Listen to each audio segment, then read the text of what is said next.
Bismillahirrahmanirrahim. Assalamualaikum warahmatullahi wabarakatuh. Berjumpa kembali dengan Ilham TV. Dalam video kali ini dijelaskan tentang salah satu keajaiban Al-Qur'an, yaitu selalu mendahului sains modern. Baiklah, langsung saja kita simak video berikut ini. Sebelum dimulai, yuk dukung dakwah Ilham TV dengan like, subscribe, dan nyalakan notifikasi. Jazakumullah khairan katsira.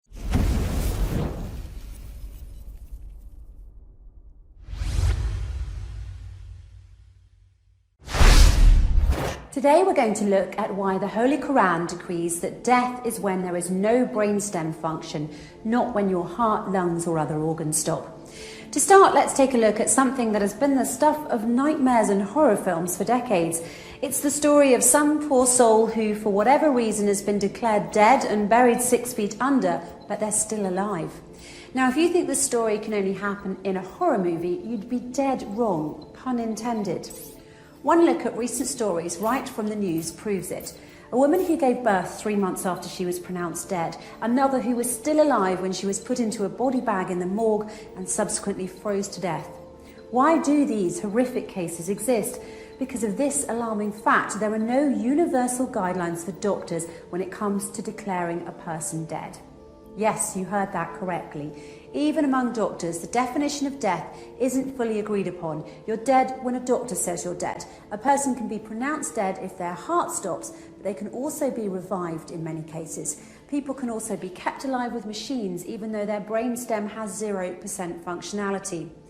In 2013, a study showed that in cases where CPR is used, it should be administered for at least 38 minutes. Because a person can still be revived for that amount of time with no lasting brain injury in many cases.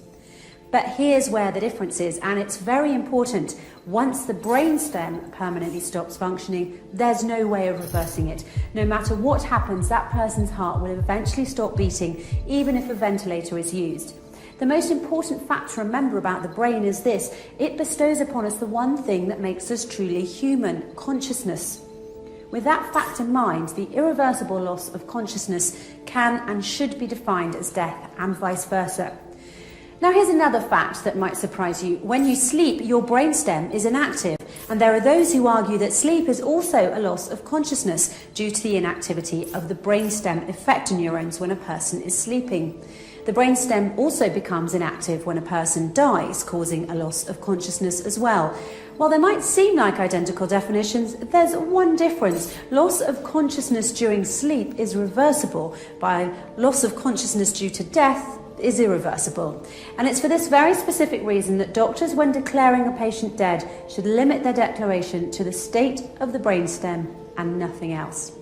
In effect, as the Holy Qur'an pointed out 1400 years ago, sleep is like death and death like sleep. Verse 1, it is He, Allah, who takes your souls by night when you are asleep and has knowledge of all that you have done by day. Then He wakes you up again, that a term appointed, your life period, be fulfilled. Then in the end unto Him will be your return. Then He will inform you what you used to do. Verse 2, Allah, God, takes the souls at the time of their death and that which has not died in its sleep. He withholds that against which He has decreed death, but loses the other till a stated term. Surely in that are signs for a people who think deeply. Think about that for a moment. 1400 years ago, the Holy Qur'an already had a specific, unquestionable definition for death, namely when the brainstem no longer functions. It has nothing to do with heart function, whether the person can breathe, or any other bodily functions or organs. What this means is that around the world, millions of people have been declared dead when in fact they were not. That is why, in the interests of human rights, Muslims believe that doctors should only consider a patient dead if their brainstem has completely stopped working. Until that point, any and all measures should be taken to keep them alive and not pronounce them dead simply because their heart, breathing or other functions have stopped. The first and foremost Quranic verses say that all humans have the basic right to live and that human life should be respected. Yes, when we sleep, the brainstem effector neurons stop functioning for a short time, but then we wake up. One thing to keep in mind that is very important to this issue is that it was discovered by Macaulay and Stinson in Scolopedia in 2008 that when we sleep, the effector neurons in our brainstem become hyperpolarized and have nearly no action potentials. It's for this reason that before sleeping every night, you should pray that your brainstem neurons are depolarized so that you may once again wake up and enjoy another day. Why not make sure that everyone around the world has the chance to wake up by following the Holy Quran and only declaring someone dead if their brainstem has permanently stopped, nothing else? By the way, until the 1950s, death was considered to be the point when any one of the vital functions, heartbeat or respiration, ceased. This is what, according to Dr. James Burnett, a neurologist at Dartmouth College's Giesel School of Medicine in New Hampshire, stated in his speech in Live Science on June the 19th, 2014. It wasn't until 1959 that the two French neurologists, Maurice Guyon and Pierre Molleret, changed the definition of death by defining it based on neurological criteria instead of cardiopulmonary criteria. They really saved us from being buried alive by stating a specific, unquestionable definition for death. The irreversible loss of consciousness can and should be defined as death. But this took place in only 1959. The Holy Quran, however, stated its specific, unquestionable definition for death. The irreversible loss of consciousness can and should be defined as death 1400 years ago. In order to truly respect human life, we need to agree on a universal definition of death. And just as the Quran has shown us, that definition should be based on the brainstem of the person in question permanently stopping. Nothing more, nothing less.